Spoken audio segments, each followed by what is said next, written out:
Hello दोस्तों, Edvik classes पे मैं आप सभी का स्वागत करता हूं। मैं आपको पढ़ा रहा हूं हिंदी।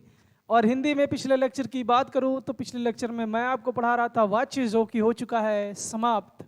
आज एक नया टॉपिक पढ़ेंगे जिसका नाम है क्रिया।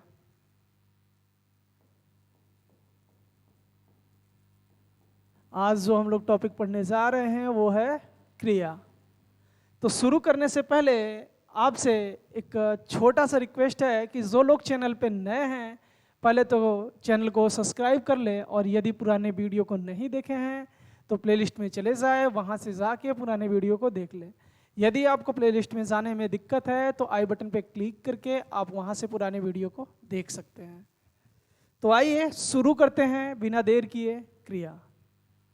यदि मैं आपसे बात करूं क्रिया की, तो क्रिया का जो शाब्दिक अर्थ होता है, क्रिया का शाब्दिक अर्थ, यदि मैं आपसे बोलूं कि बताओ क्रिया का शाब्दिक अर्थ क्या होता है, तो बताइए।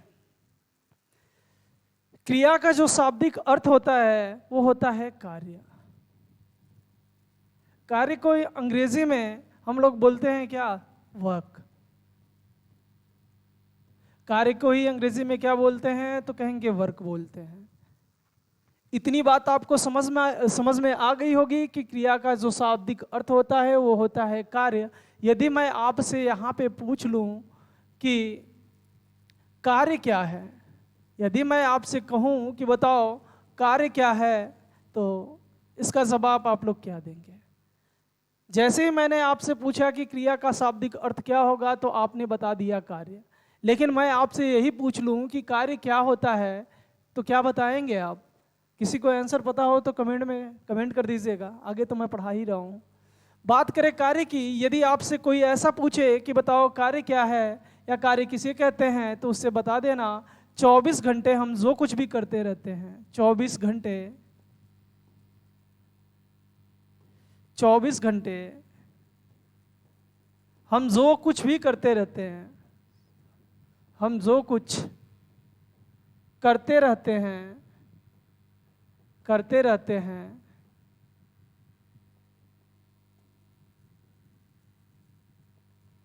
करते रहते हैं, उसे कार्य कहते हैं। इतनी बात आपको समझ में आ गई होगी कि क्रिया का जो शाब्दिक अर्थ होता है वो होता है कार्य। कार्य को ही अंग्रेजी में क्या बोलते हैं? तो कहेंगे वर्क बोलते हैं। और यदि आपसे कोई पूछ ले कि बताओ कार्य क्या है, तो उससे बता देना कि 24 घंटे जो कुछ भी हम करते रहते हैं उसे कार्य कहते हैं। अब इस आधार पे अगर मैं आपसे कहूँ कि इसका व्यवहारिक रूप में इसका परिभाषा क्या होगा, तो आप कह सकते हैं कि इसका जो व्यवहारिक परिभाषा होगा, मनुष्य, इस आधार पे अगर मैं व्यवहारिक परिभाषा की बात करूं तो हो जाएगा कि मनुष्य 24 घंटे जो कुछ करता रहता है, जो कुछ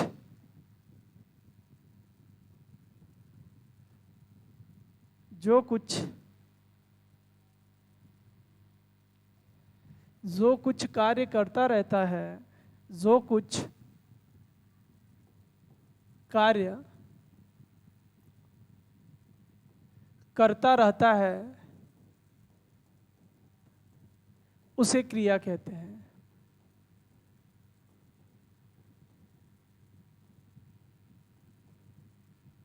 ये अगर मैं परिभाषा बनाया अभिक्रिया का कि मनुष्य 24 घंटे जो कुछ भी कार्य करता रहता है उसे हम क्या बोलते हैं? क्रिया। क्रिया का मतलब क्या होता है? तो कहेंगे कार्य। कार्य को और ठेठ भाषा में बोले तो क्या हो जाएगा? कहेंगे काम। इतनी बात तो आपको अच्छे से समझ में आ गई होगी।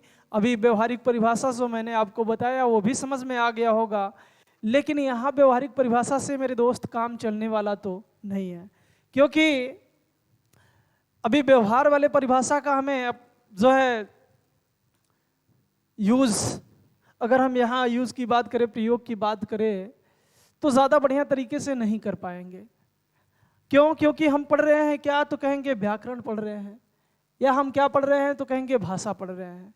यहाँ व्यवहारिक की बात इंसान की नहीं हो रही है कि इंसान जैसे काम करता है उसको हम बोल दिए क्रिया।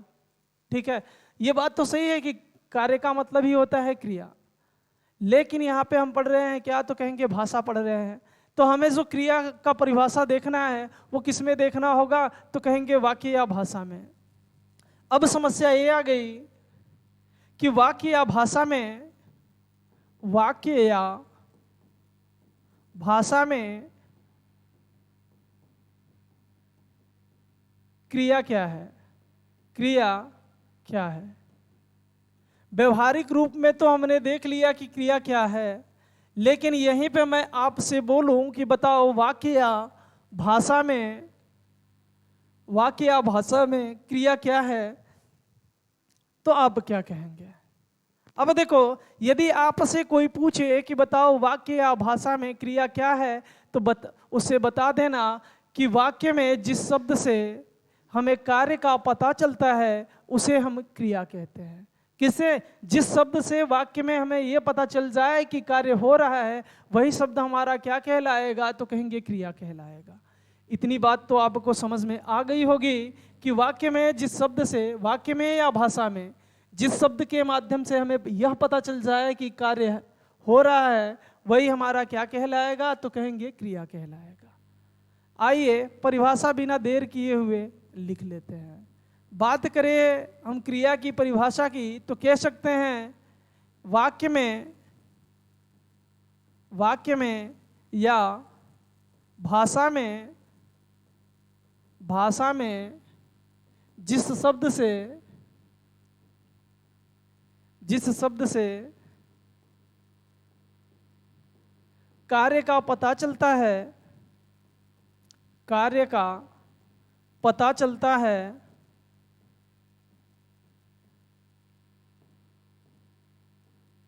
उसे क्रिया कहते हैं।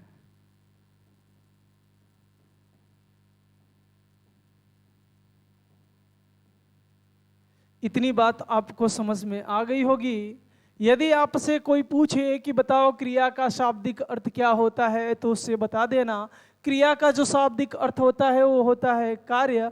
कोई पूछ ले यदि कि बताओ कार्य क्या होता है, तो कह देना उसे कि 24 घंटे जो कुछ हम करते रहते हैं वो क्या है, कार्य है। अब बात आ गई व्यवहारिक परिभाषा। अगर कोई आपसे पूछे तो सीधा सीधा बता सकते हैं कि मनुष्य 24 घंटे जो कुछ भी करता रहता है उसे हम, जो कुछ भी कार्य करता रहता है उसे हम क्रिया कहते हैं। कोई अगर व्याकरण की दृष्टि से आपसे परिभाषा पूछे तो उससे बता देना कि वाक्य या भाषा में जिस शब्द से हमें यह पता चलता है कि कार्य हो रहा है वो क्या कहलाएगा, तो कहेंगे क्रिया कहलाएगा। इतनी बात आपको समझ में आ गई होगी, तो स्क्रीनशॉट ले लीजिए। फिर आगे देखते हैं।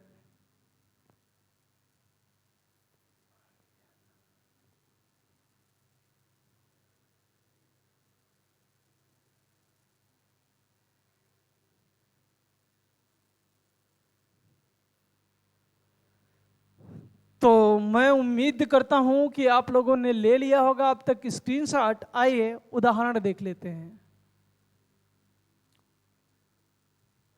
अब देखिए उदाहरण अभी मैं क्रिया का लिया हूं। कह रहा है पहला उदाहरण कि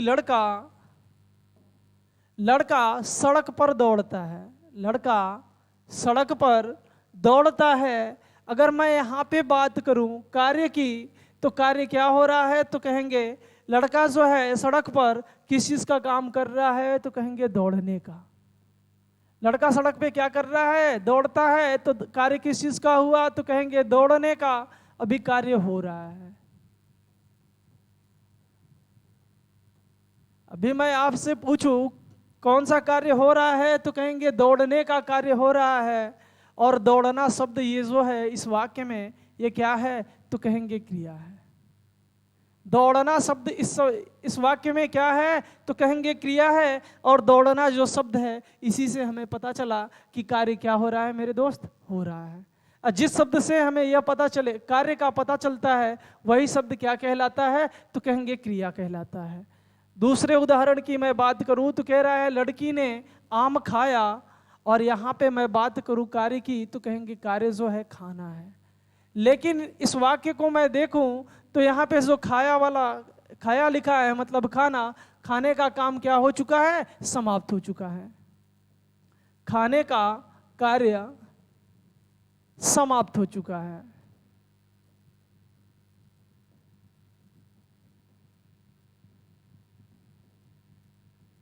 अब खाने का काम मेरे दोस्त समाप्त हो जाए या ना हो, लेकिन अगर मैं वाक्य की बात करूं तो इसमें काम क्या हो रहा था, तो कहेंगे इसमें जो काम हो रहा था वो खाने का काम हो रहा था।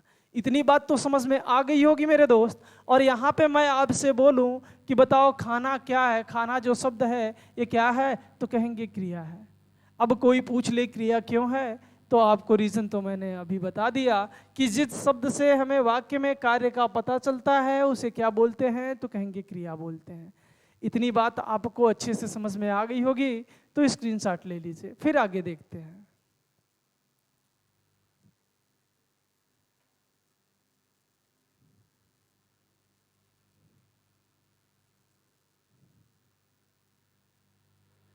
और कुछ लोगों को अभी थोड़ा दिक्कत होता रहता है बीच बीच में, जैसे कि भूल जाते हैं कि आखिर क्रिया क्या होगा ढूंढने वगैरह में, तो उसके लिए भी थोड़ा सा लिख लीजिएगा। वैसे मैं पढ़ा रहा हूँ तो आपको दिक्कत नहीं होने वाला है। नोट का मतलब होता है विशेष। नोट का मतलब क्या होता है हिंदी का, तो कहेंगे विशेष होता है हिंदी में। अब नोट में लिख लीजिएगा, वाक्य में, वाक्य के अंत में, वाक्य के अंत में आए हैं, हैं, हो, हूँ, था, थे, थी, गा, गे, गी। वाक्य के अंत में आए हैं, हो, हैं, हो, हूँ, था, थे, थी, गा, गे, गी के पहले, के पहले वाला शब्द, के तुरंत पहले वाला शब्द, के पहले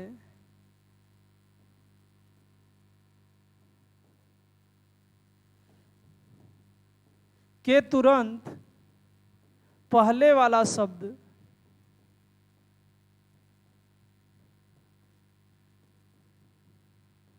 प्रायः क्रिया का होता है।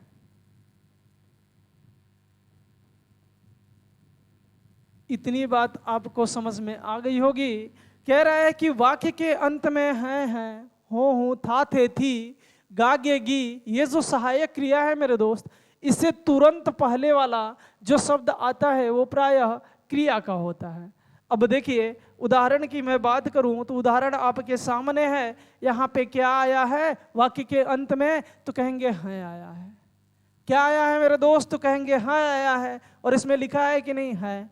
और कह रहा है कि वाक्य के अंत में है यहाँ पे।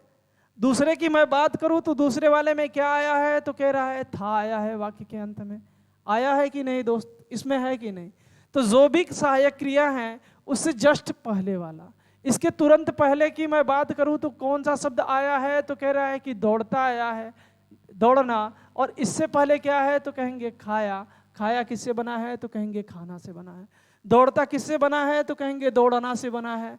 तो अभी उसकी चर्चा मैं नहीं कर रहा हूँ दोस्त, अभी उसकी चर्चा आगे किया जाएगा। डिटेल में कोई क्रिया बनती है तो कैसे बनती है। तो कह रहा है तुरंत पहले वाला शब्द प्रायः किसका होता है मेरे दोस्त, क्रिया का। तो इस वाक्य में क्रिया क्या है, तो कहेंगे दौड़ना है। अब जिसको नहीं पता है इस तरीके से जाके था के पहले कौन सा तुरंत शब्द आया, तो कहेंगे खाया।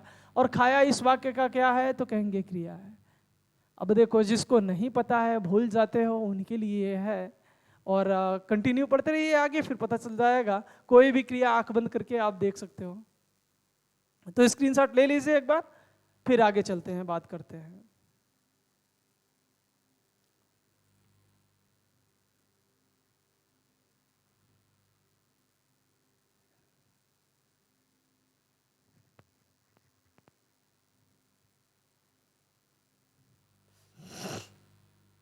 तो मैं उम्मीद करता हूं कि आप लोगों ने ले लिया होगा स्क्रीनशॉट।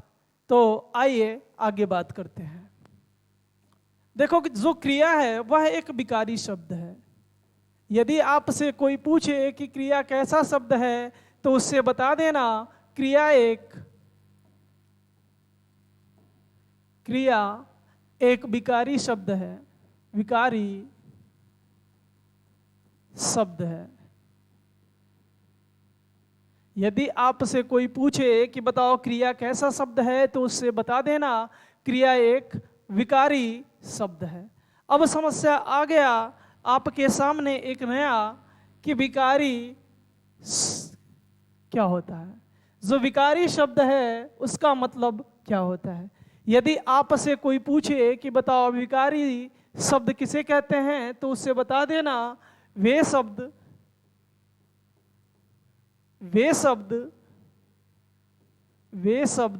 जो लिंग वचन के अनुसार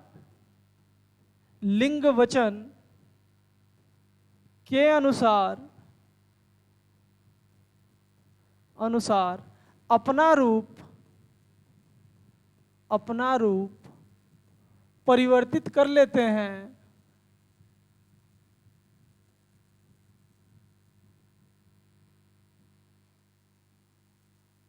कर लेते हैं, उसे विकारी शब्द कहते हैं।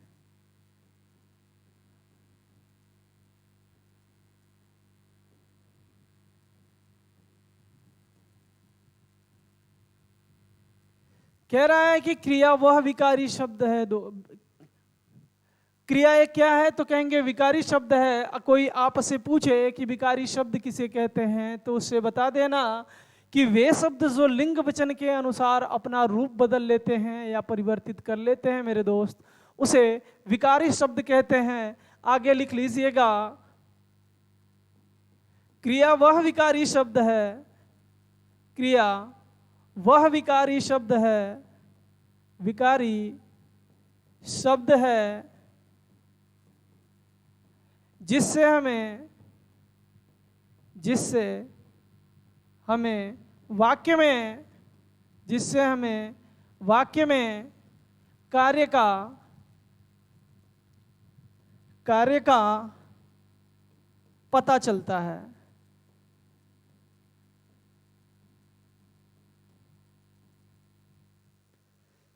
तो सबसे पहले लीजिए आप स्क्रीनशॉट, फिर उदाहरण देता हूं आपको, बताता हूं कि कैसे कोई शब्द जो है लिंग वचन के अनुसार अपना रूप परिवर्तित कर लेता है। तो इस उदाहरण देता हूं, इसके बाद उदाहरण में ही समझा दूंगा आपको। तो उससे पहले आप लीजिए स्क्रीनशॉट, फिर आगे चलते हैं।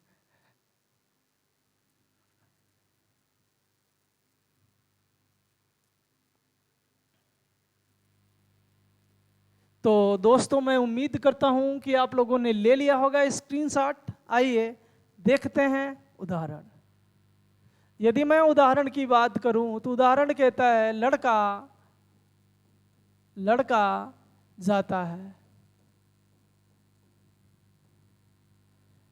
देखिए अभी मैंने क्या बताया कि जो शब्द लिंग वचन के अनुसार अपना रूप बदल ले या रूप परिवर्तित कर दें उसे हम क्या बोलेंगे, विकारी शब्द।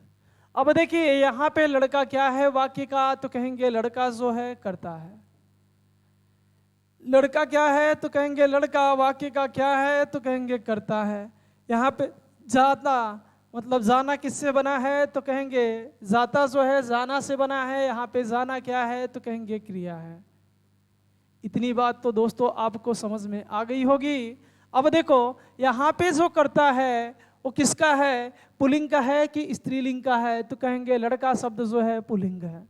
लड़का शब्द क्या है तो कहेंगे पुल्लिंग है। अब पुल्लिंग के साथ साथ बताइए एक वचन है कि बहुवचन है, तो कहेंगे लड़का यहाँ पे एक वचन है। पुल्लिंग भी है और कितना वचन तो कहेंगे एक वचन है। जब मेरे दोस्त करता पुल्लिंग एक वचन का हो तो क्रिया भी पुल्लिंग एक वचन का होनी चाहिए ही चाहिए। ये क्या है, कंपलसरी। तो जब कर्ता पुल्लिंग एक वचन का है तो क्रिया भी क्या हो जाएगी, पुल्लिंग एक वचन की। तो यहाँ पे जाना जो शब्द है, क्रिया है, ये कितना वचन का है, तो कहेंगे इसमें भी एक वचन है। ये स्त्रीलिंग की पुल्लिंग, तो कहेंगे ये भी पुल्लिंग है। तो वही बात मेरे दोस्त, जब कर्ता के अनुसार क्रिया का लिंग वचन बदल जाएगा तो वो क्या कहलाएगी, तो कहेंगे विकारी शब्द कहलाएगा। अगर पुल्लिंग का कर्ता है, एक वचन का है, तो क्रिया भी एक वचन पुल्लिंग की हो जाएगी। अगर कर्ता स्त्रीलिंग का है, स्त्रीलिंग है, तो जो है क्रिया भी स्त्रीलिंग की हो जाएगी। अगर बहुवचन का है तो क्रिया भी बहुवचन में हो जाएगी।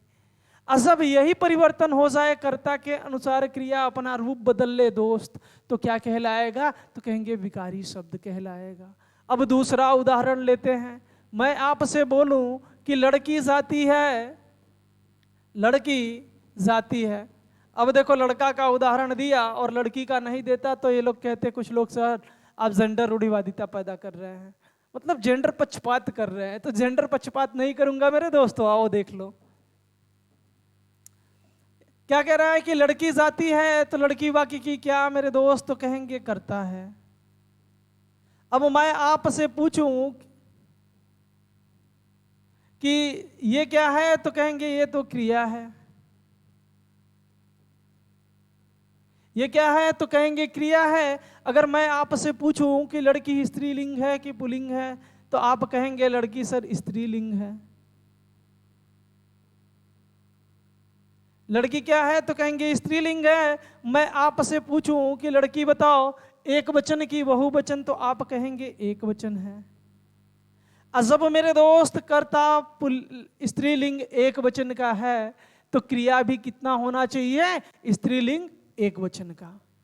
अब देखो यहाँ पे लड़का जब था पुल्लिंग था, तो क्रिया क्या था, जाता लिखा है, जाना था, पुल्लिंग में था।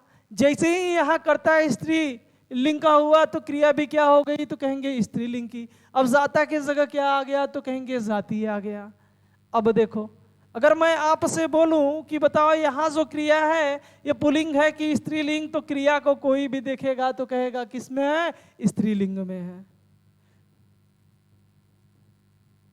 अब आपसे मैं बोलूं कि बताओ क्रिया एक वचन की बहुवचन, तो आप कहेंगे क्रिया यहाँ पे एक वचन में है।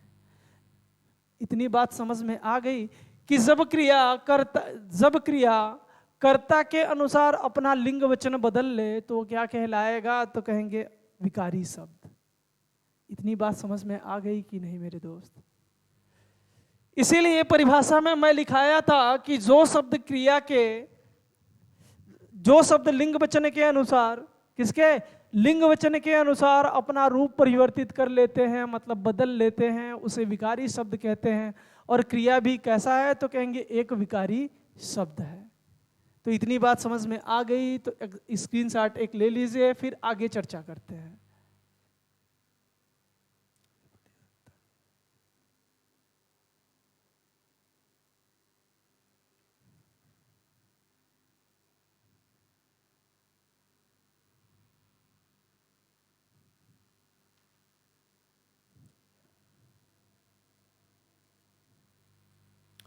तो मैं उम्मीद करता हूं कि आप लोगों ने ले लिया होगा स्क्रीनशॉट। आइए आगे चले। अब बात करते हैं धातु की। देखो मेरे दोस्त, क्रिया को समझना है तो सबसे पहले इन चीजों को क्या होगा, अच्छे से समझना पड़ेगा आपको। अगर इन छोटी छोटी बातों को अच्छे से समझ आते हैं तो क्रिया इतना बेहतरीन आपको समझ में आएगा मेरे दोस्त, इतना बेहतरीन कि यकीन मानिए आप सोचे नहीं होंगे ऐसा। बात करते हैं धातु की। किसकी, धातु की। अब यदि मैं आपसे कहूं कि बताओ धातु को इंग्लिश में या अंग्रेजी में क्या बोलते हैं, तो कुछ लोग कहेंगे कि धातु को अंग्रेजी में सर बोलते हैं क्या, मेटल। अंग्रेजी में क्या बोलते हैं, मेटल बोलते हैं। और जब मेटल शब्द जैसे ही आप सुने आपको याद आ गया होगा साइंस। याद आया कि नहीं साइंस। और जब साइंस की बात करूं तो साइंस में जो मेटल होता है मेरे दोस्त, उससे अनेक प्रकार की जो मेटल होगा, धातु होगा साइंस वाला, विज्ञान वाला, उसमें जो मेटल होता है, अगर मैं उसकी बात करूं तो उससे अनेक प्रकार की वस्तुएं बनाई जाती हैं कि नहीं? तो कहेंगे हाँ, मेटल से अनेक प्रकार की वस्तुएं बनती हैं। अनेक प्रकार की मेटल से अनेक प्रकार की वस्तुएं बनाई जाती हैं या बनती हैं। ये बात तो समझ में आ गई होगी मेरे दोस्त कि धातु का मतलब, धातु को इंग्लिश में क्या बोलते हैं? तो कहेंगे मेटल बोलते हैं। ये जो मेटल होता है, ये वाला मेटल साइंस में जिसका हम प्रयोग करते हैं, उससे अनेक प्रकार की क्या होती हैं? तो कहेंगे वस्तुएं बनाई जाती हैं। चाकू, छुरी, तलवार से लेके जो हम पहनते हैं वो सब किससे बनती है? तो कहेंगे धातुओं से बनती है। अभी देखो गेहूं का सीजन चल रहा था, तो गेहूं काटने के लिए जो है बाकी वगैरह का प्रयोग करते हैं, तो ये किससे बना है? तो कहेंगे मेटल से बना है। तो जिस प्रकार से मेरे दोस्त विज्ञान में अनेक प्रकार की वस्तुएं किससे बनती हैं? मेटल से, यानी कि किससे? तो कहेंगे धातु से। उसी प्रकार से हिंदी, मतलब जो हम पढ़ रहे हैं अभी लैंग्वेज, भाषा, हिंदी का क्या पढ़ रहे हैं? तो कहेंगे व्याकरण पढ़ रहे हैं। तो व्याकरण में तो जो धातु प्रयोग होगा मेरे दोस्त, वो तो औजार या हथियार या फिर वस्तु बनाने वाला तो होगा नहीं। तो कहेंगे नहीं सर, नहीं होगा, वस्तु तो नहीं बनाया जा सकता। लेकिन एक चीज बनती है जिसे क्या बोलते हैं? क्रिया। जैसे मेटल से अनेक प्रकार की मेरे दोस्त वस्तुएं बनाई जाती है, उसी प्रकार से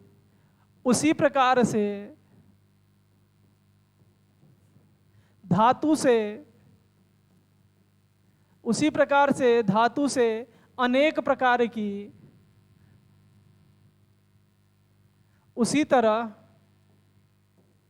उसी तरह से धातु से अनेक प्रकार की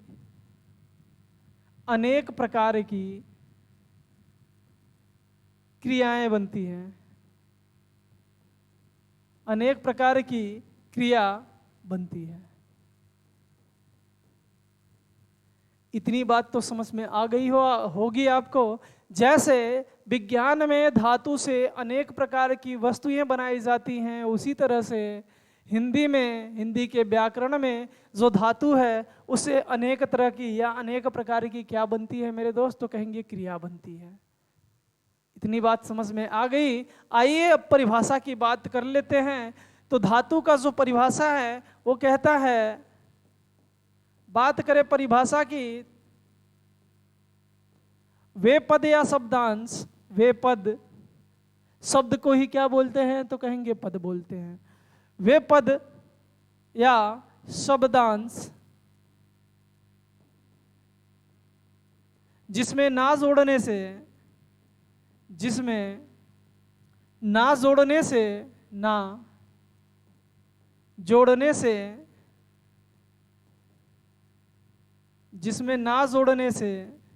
क्रिया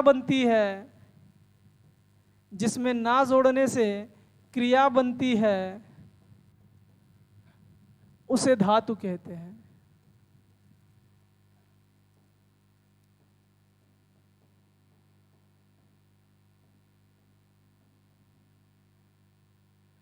इतनी बात समझ में आ गई होगी आपको कि जिस वे पद या शब्दांश मेरे दोस्त जिसमें हम ना जोड़ दे तो क्या बन जाए? क्रिया बन जाए, उसे हम क्या बोलेंगे? तो कहेंगे धातु। और एक परिभाषा बहुत पॉपुलर है, उसको आप नोट डाउन कर लीजिएगा, हमेशा सीधा सीधा पूछ देता है। अगर आपसे कोई पूछे कि धातु किसे कहते हैं, तो एक लाइन में उससे बता देना क्रिया के मूल रूप को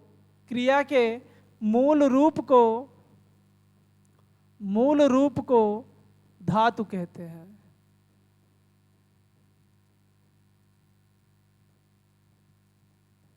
क्रिया के मूल रूप को हम जो है कि धातु कहते हैं। अब देखो कुछ लोग सोच रहे होंगे कि बताओ हमारा टॉपिक था क्रिया, तो धातु से क्रिया का क्या लेना देना? अगर धातु नहीं पढ़े मेरे दोस्त तो क्रिया आपको समझ में आने वाली नहीं है, क्योंकि क्रिया का निर्माण ही किससे होता है? तो कहेंगे धातु से। और जिससे निर्माण होता है उसको तो पढ़ना एकदम जरूरी है। और जब धातु समझ गए तो समझ लो 90% क्रिया आपकी क्या हो चुकी मेरे दोस्त? समाप्त हो चुकी है। अगर आप धातु समझ लिए तो क्रिया 90% क्या हो जाएगी, समाप्त हो जाएगी। इसलिए पहले स्क्रीनशॉट लो, अब बात करते हैं आगे।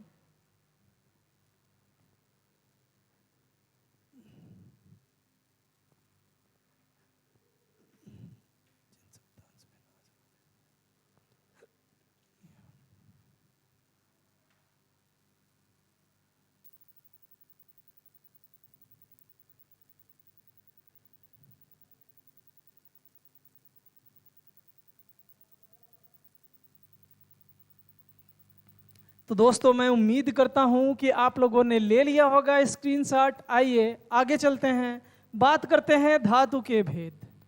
यदि आपसे कोई पूछे कि बताओ धातु के भेद, धातु के भेद, भेद को ही क्या बोलते हैं, तो कहेंगे प्रकार बोलते हैं। यदि आपसे कोई पूछ ले कि बताओ धातु के भेद या प्रकार कितने हैं, तो उससे बता देना कि धातु या जो है धातु के भेद या प्रकार 2 होते हैं। अब कोई आपसे पूछे कि ये 2 कौन कौन होते हैं, तो उससे बता देना एक को बोलते हैं यौगिक धातु, दूसरे को बोलते हैं मूल धातु। तो कोई पूछे धातु के कितने भेद, तो उससे बता देना 2। कोई पूछे कौन कौन, तो बोल देना एक है मूल धातु, मूल धातु, और दूसरा है यौगिक धातु, यौगिक धातु। अब बात आती है कि यौगिक धातु किसे कहते हैं और मूल धातु किसे कहते हैं। तो मेरे दोस्त याद रखिएगा, जिन शब्दांशों में बात करते हैं सबसे पहले मूल धातु की, तो परिभाषा मूल धातु का है कि जिन शब्दांशों में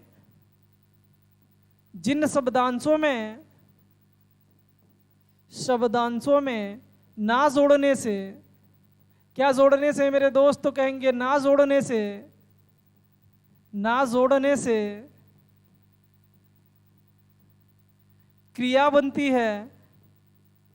जिन शब्दांशों में ना जोड़ने से क्रिया बनती है उसे मूल धातु कहते हैं।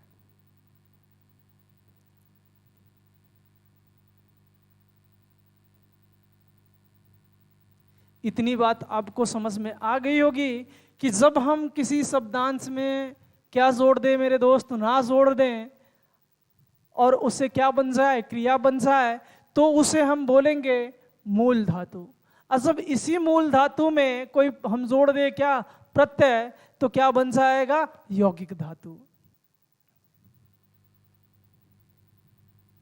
और अब बात कर लेते हैं इसी की मूल धातु की। और इसकी खास बात यह है मेरे दोस्त कि जिन शब्दांशों में ना जोड़ने से पहले क्या बने, क्रिया बने, तो उसे मूल धातु कहते हैं। लेकिन ये जो क्रिया बनेगा ये स्वयं से कार्य करने का बोध कराएगा, स्वयं से कार्य करने का बोध कराएगा या बोध होगा। स्वयं से कार्य करने का बोध होता है। अब देखो, जिन शब्दांशों में ना जोड़ने से क्रिया बनेगी उसे मूल धातु कहते हैं। और मूल धातु से बनी क्रिया की खास पहचान ये है मेरे दोस्त, ये खुद से कार्य करने का क्या कराता है, हमेशा बोध कराएगा। इतनी बात तो समझ में आ गई होगी। अगला कह रहा है कि मूल धातु में मेरे दोस्त, किसमें, मूल धातु में, मूल धातु में जब लगा दे क्या, कोई प्रत्यय, मूल धातु में जब कोई प्रत्यय जोड़ दिया जाता है, प्रत्यय जोड़कर मूल धातु में जब कोई प्रत्यय जोड़कर क्रिया बनाई जाती है या क्रिया बनती है, क्रिया बनती है, तो उसे यौगिक धातु कहते हैं। तो उसे यौगिक धातु कहते हैं। इतनी बात आपको समझ में आ गई होगी मेरे दोस्त। जब मूल धातु में हम क्या लगा दे, प्रत्यय लगा दे। अब प्रत्यय लगा के बना दे मेरे दोस्त क्या, तो कहेंगे क्रिया। तो क्या बन जाएगा, यौगिक धातु। अब मूल धातु बनाने के लिए बताया कि जब किसी शब्दांश में हम क्या जोड़ दे, खाली ना जोड़ दे। जैसे ही ना जोड़ेंगे क्या बन जाएगा, मूल धातु बन जाएगा। और मूल धातु की खास बात यह है कि यह स्वयं से कार्य करने का बोध कराएगा। जो मूल धातु की क्रिया होगी वो खुद से कार्य करने का क्या कराएगी, तो कहेंगे बोध कराएगी। बात करें यौगिक धातु की खास बात की, तो ये दूसरे के द्वारा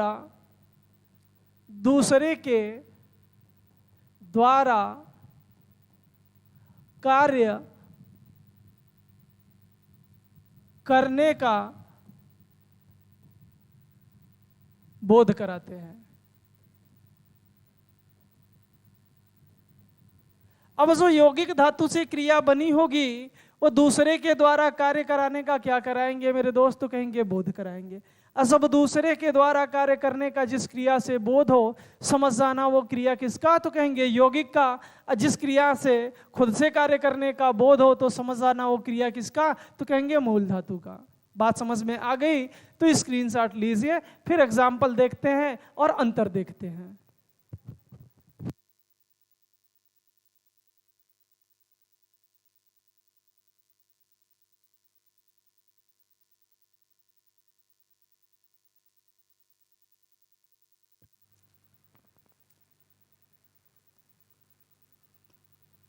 तो दोस्तों मैं उम्मीद करता हूं कि आप लोगों ने ले लिया होगा स्क्रीनशॉट। आइए एग्जाम्पल देखते हैं। बात करें उदाहरण की। अब देखो, मूल धातु में दो चीज होगा, एक तरफ होता है मूल शब्द और दूसरा क्या है, ना। जब मूल शब्द में हम ना जोड़ेंगे, शब्दांश का मतलब तो समझ में आ गया होगा।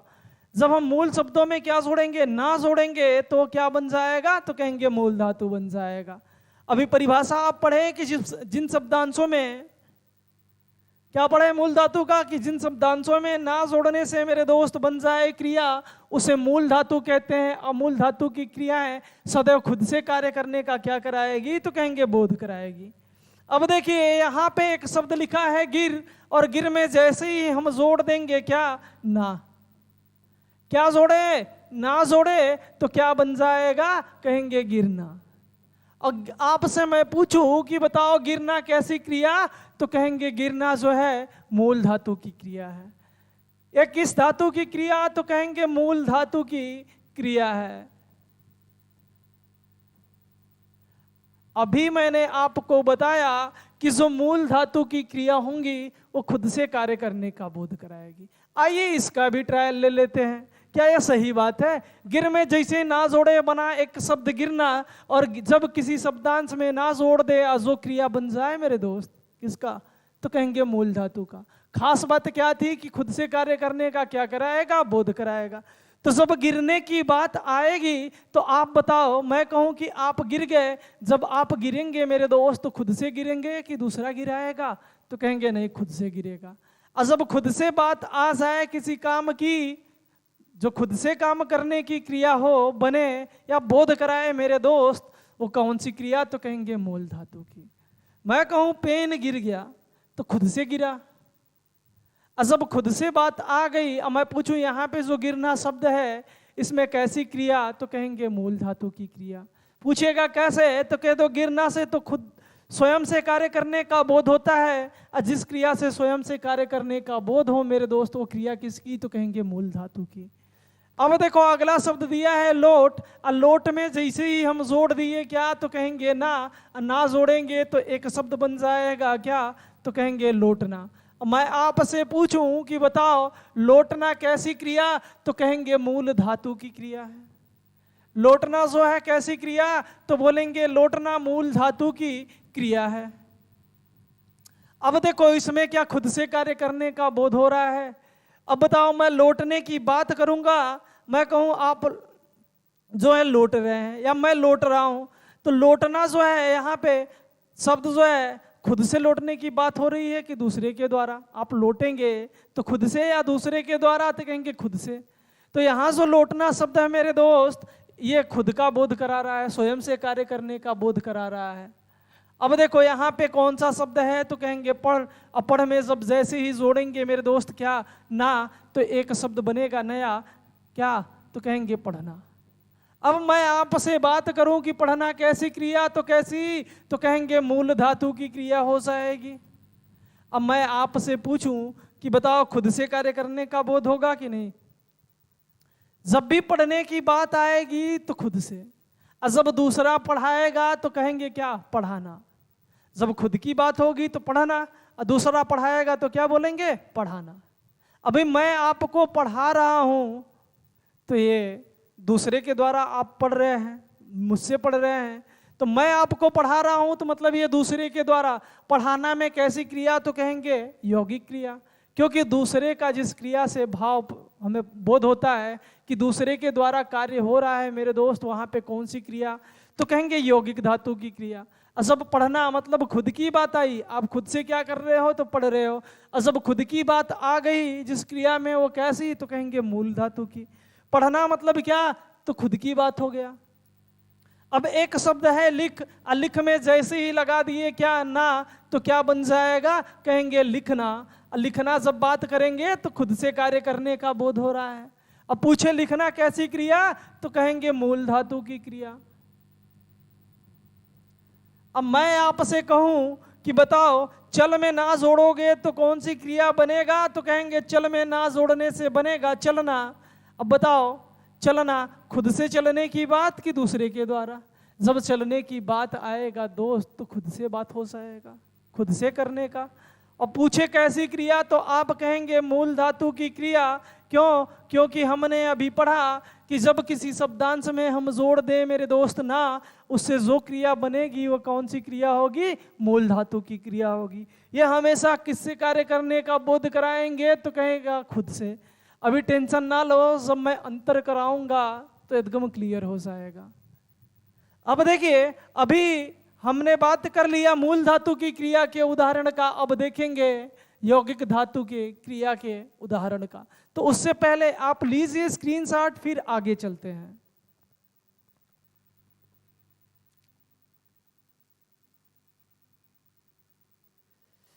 तो दोस्तों मैं उम्मीद करता हूं कि आप लोगों ने ले लिया होगा स्क्रीनशॉट। आइए अब देखते हैं यौगिक धातु का उदाहरण। यौगिक धातु में क्या था परिभाषा, तो कहेंगे जो परिभाषा था वो था कि जब किसी मूल धातु में जब कोई क्या जोड़ दें, प्रत्यय जोड़ दें, और प्रत्यय जोड़ने के बाद जो क्रिया बनेगी वो क्रिया कैसी कहलाएगी, तो यौगिक धातु की कहलाएगी। और ये जो है कार्य किसके द्वारा कराएगा, तो दूसरे के द्वारा कार्य का क्या कराएगा मेरे दोस्त, बोध कराएगा। इतनी बात तो आप पढ़ चुके थे। आइए अब देखते हैं क्या उदाहरण। अब बात करें उदाहरण की, तो एक शब्द लिखा है पढ़ना। क्या एक शब्द क्या है, तो कहेंगे पढ़ है। क्या है, पढ़ है। अब पढ़ में जब हम कोई क्या लगा दे, प्रत्यय लगा दे। मान लीजिए इसमें एक प्रत्यय जोड़ दिए क्या, आ लगाने के बाद मूल धातु में जो मेरे दोस्त क्रिया बन रही थी उसके लास्ट में क्या जुड़ रहा था, ना जुड़ रहा था। तो ना जुड़ेगा कि नहीं यौगिक धातु में, तो कहेंगे हाँ जुड़ेगा। क्यों? क्योंकि परिभाषा ही कह रहा था कि मूल धातु में जब कोई क्या जोड़ दे, प्रत्यय जोड़ दे। और जब मूल धातु की बात हो गई तो मूल धातु में क्या लगता था, तो कहेंगे ना जोड़ते थे तब बनता था मूल धातु। तो ना लगाएंगे कि नहीं, तो कहेंगे हाँ सर अब ना लगाएंगे। अब देखो प्रत्यय एक लगा दिए मेरे दोस्त, क्या बात कर ले प्रत्यय की, प्रत्यय जोड़े क्या, तो कहेंगे प्रत्यय लगाए आ, और लास्ट में ना लगाएंगे। तो अब शब्द बनाएंगे तो क्या बन जाएगा, तो देखो पढ़ में जब आ जोड़े तो क्या बन गया, पढ़ा बन गया। अब लास्ट में क्या लगा है, ना। जैसे ही ना लगा दिए तो क्या बन गया, पढ़ाना। अब मैं आपसे पूछूं कि बताओ जो पढ़ाना शब्द है इसमें कौन सा धातु, तो कहेंगे ये यौगिक धातु की क्रिया है। किस धातु की, यौगिक धातु की।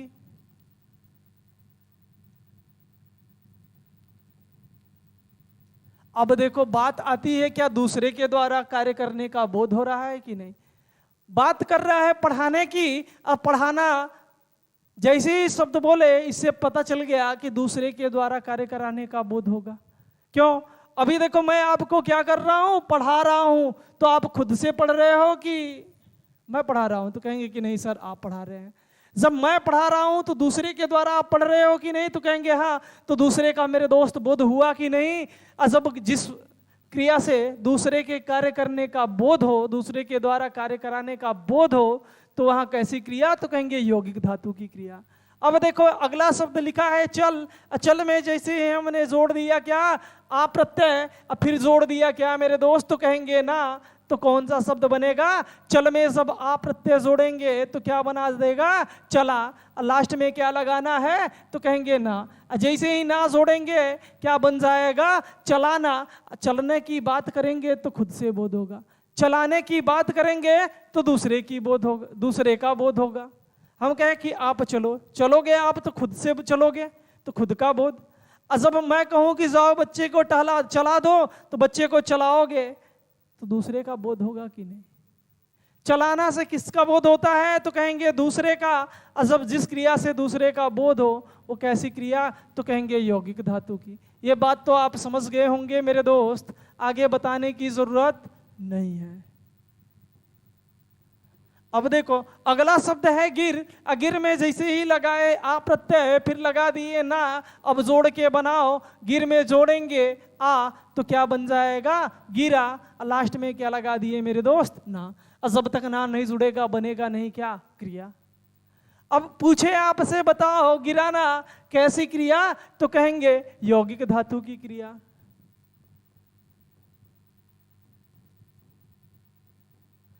बात समझ में आई?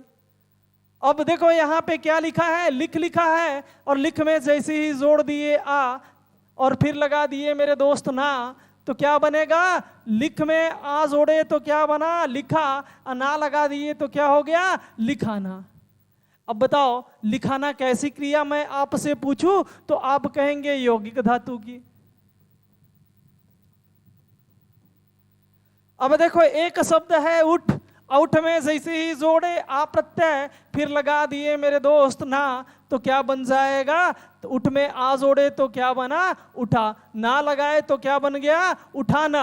और उठाना में कैसी क्रिया? तो कहेंगे यौगिक धातु की क्रिया।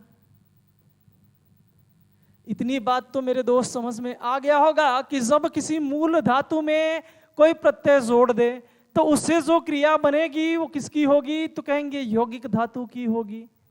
तो सबसे पहले लीजिए स्क्रीनशॉट। अब दोनों में अंतर देख रहे हैं।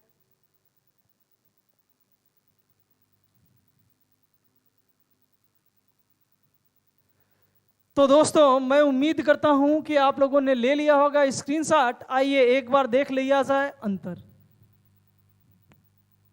बात करते हैं मूल धातु की एक तरफ, और दूसरे तरफ बात करते हैं किसकी? तो कहेंगे यौगिक धातु की।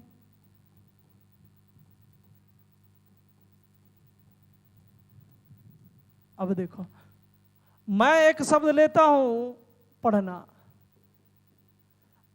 पढ़ना कैसी क्रिया? तो कहेंगे यौगिक धातु की, अरे मूल धातु की। और यौगिक धातु की क्रिया अगर हमें बनाना हो पढ़ना का तो क्या बन जाएगा?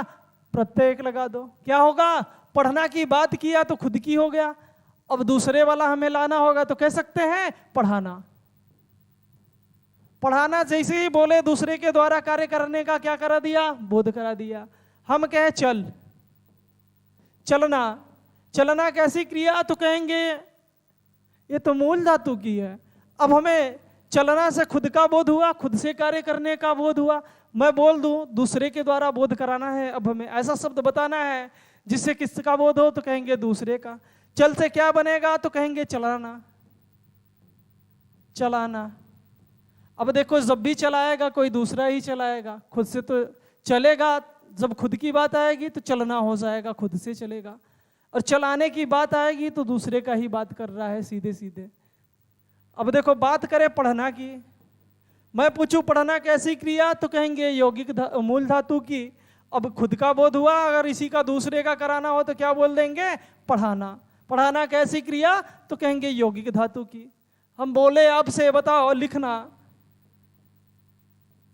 लिखना कैसी क्रिया, तो कहेंगे यौगिक मूल धातु की। अब मैं पूछूं कि बताओ यौगिक का क्या होगा, तो कहेंगे लिखाना। इतनी बात तो समझ में आ गई होगी। मैं आपको एक शब्द बोलूं गिरना, मैं पूछूं कैसी क्रिया, तो कहेंगे यौगिक मूल की। लेकिन मैं यहीं पे बोल दूं बताओ गिराना कैसी क्रिया, तो कहेंगे यौगिक धातु की क्रिया है। इतनी बात आपको समझ में आ गई होगी दोस्त। बाकी ये सब जो लिखा है ये सब क्रिया ही है, तो क्रिया बहुत अच्छे से समझते चल रहे हो एकदम बेसिक से। अब देखो स्क्रीनशॉट ले लो मेरे दोस्त, फिर आगे बात करते हैं।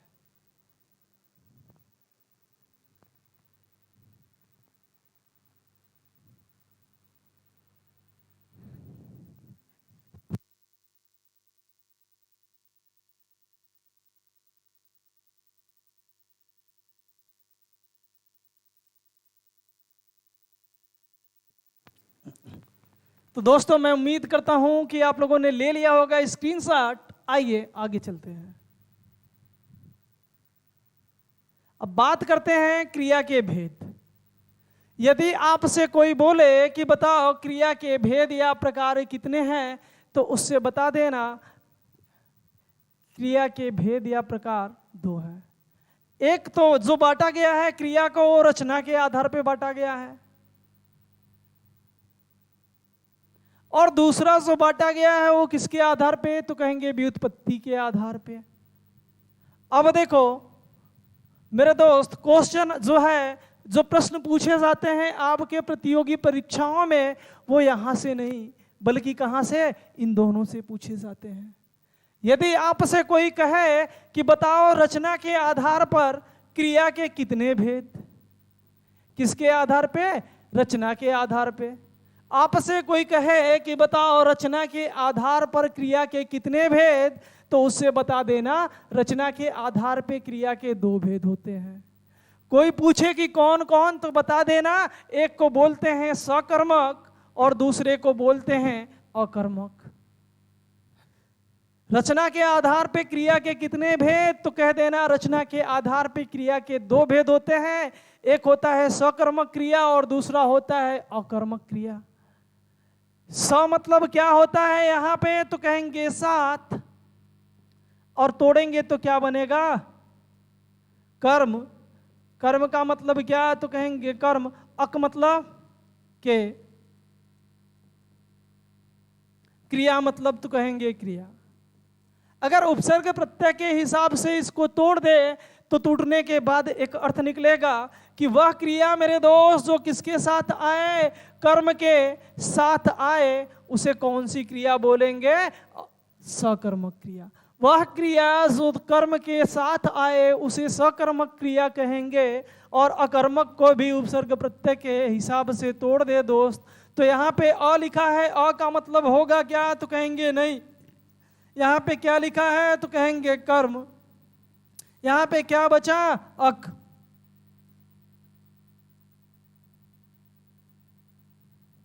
यहाँ पे क्या है, तो कहेंगे क्रिया। क्रिया का मतलब क्या, तो कहेंगे क्रिया। अब देखो अगर परिभाषा बनाए तो कह सकते हैं मेरे दोस्त, वह क्रिया जो कर्म जिसमें क्या ना हो दोस्त, कर्म के साथ नहीं आए, वह क्रिया जिसमें कर्म ना हो उसको क्या बोलेंगे, तो कहेंगे अकर्मक क्रिया बोलेंगे। यहाँ अभी छोड़िए, मैं डिटेल में आपको पढ़ाऊंगा। ऐसा पढ़ाऊंगा मेरे दोस्त कि एक बार के बाद दोबारा हिंदी पढ़ने की आपको जरूरत नहीं पड़ेगी। आपसे कोई पूछे कि बताओ रचना के आधार पे क्रिया के कितने भेद, तो उसे बता देना 2। एक होता है सकर्मक। कोई पूछे सकर्मक किसे कहते हैं, तो बता देना जिस क्रिया के साथ कर्म आता है उसे सकर्मक, और दूसरा होता है अकर्मक। अगर कोई परिभाषा पूछे तो उससे बता देना जिस क्रिया के साथ कर्म नहीं आता है उसे अकर्मक बोलते हैं। अब देखो दूसरा जो क्वेश्चन बनेगा यहां से बनेगा, आपसे पूछता है कि बताओ व्युत्पत्ति के आधार पर या उत्पत्ति के आधार पर क्रिया के कितने भेद। क्या पूछेगा, व्युत्पत्ति के आधार पे या उत्पत्ति के आधार पे क्रिया के भेद। जब ऐसा पूछ ले मेरे दोस्त कितना, तो उससे बता देना 5 होते हैं। व्युत्पत्ति के आधार पर क्रिया के भेद अगर आपसे कोई पूछे या प्रकार पूछे तो कितना मारना है आपको? 5 मारना है। कोई पूछे कौन कौन, तो बता देना एक होता है संयुक्त क्रिया, दूसरा होता है सहायक क्रिया, तीसरा होता है द्विकर्मक क्रिया और चौथा होता है नामबोधक क्रिया और पांचवा होता है पूर्वकालिक क्रिया। इसके बाद भी हमें एक क्रिया एक्स्ट्रा पढ़ना है। कौन सा? तो बोलेंगे प्रेरणार्थक क्रिया, क्योंकि इन पांचों के अलावा एक क्रिया हमें पढ़ना होगा प्रेरणार्थक क्रिया। वहां से बार बार क्वेश्चन आपसे पूछे जाते हैं, इसलिए अलग से प्रेरणार्थक क्रिया आपको पढ़ना पड़ेगा मेरे दोस्त इन पांचों के अलावा। तो उसको 6 काउंट मत कीजिएगा। अगर आपसे रचना के आधार पे पूछे क्रिया के भेद तो 2, और व्युत्पत्ति के आधार पे या उत्पत्ति के आधार पे पूछे तो कितना? 5। कोई पूछे कौन कौन, तो बता देना संयुक्त, सहायक, द्विकर्मक, नामबोधक और पूर्वकालिक क्रिया। इसके बारे में डिटेल में चर्चा किया जाएगा, बहुत अच्छे तरीके से पढ़ा जाएगा मेरे दोस्त। लेकिन आज के लिए बस इतना ही, फिर मिलेंगे कल। तो जो लोग चैनल पे नए हैं पहले तो वो चैनल को मेरे दोस्त सब्सक्राइब कर लें। यदि वो पुराने वीडियो को नहीं देखे हैं तो कृपया प्लेलिस्ट में चले जाए, वहाँ से जाके पुराने वीडियो को देख लें। और वहाँ पे भी नहीं जाना चाहते हैं या फिर जाने में दिक्कत तकलीफ है किसी तरह से, तो आई बटन पे क्लिक करके वहाँ से जाके पुराने वीडियो को देख लें। और आपसे एक रिक्वेस्ट है कि यदि वीडियो आपको पसंद आ रही हो तो ज़्यादा से ज़्यादा वीडियो को लाइक कीजिए मेरे दोस्त और शेयर कीजिए। आज के लिए बस इतना ही, धन्यवाद। फिर मिलेंगे कल।